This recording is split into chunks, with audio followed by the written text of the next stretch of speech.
how to fix the Electrolux dryer E60 error in 2026.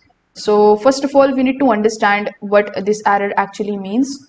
So in your Electrolux dryer, the E60 error means the dryer has detected a heating problem. So in most of the cases, the issue is relating to overheating, blocked airflow, or a faulty heating component.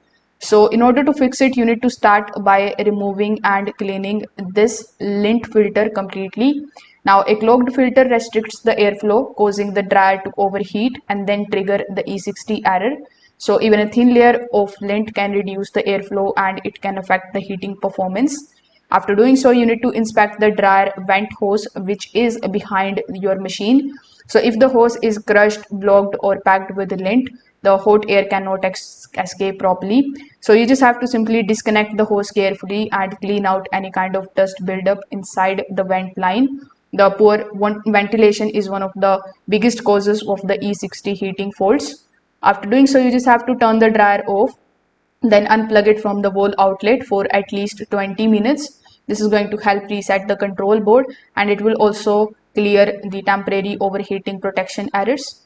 After 20 minutes, you just have to reconnect the power and then simply run a short drying cycle in order to check whether the error is gone or whether it returns. So you can try this easy fix and see if it is working properly, and do let me know in the comment if that works. Thank you.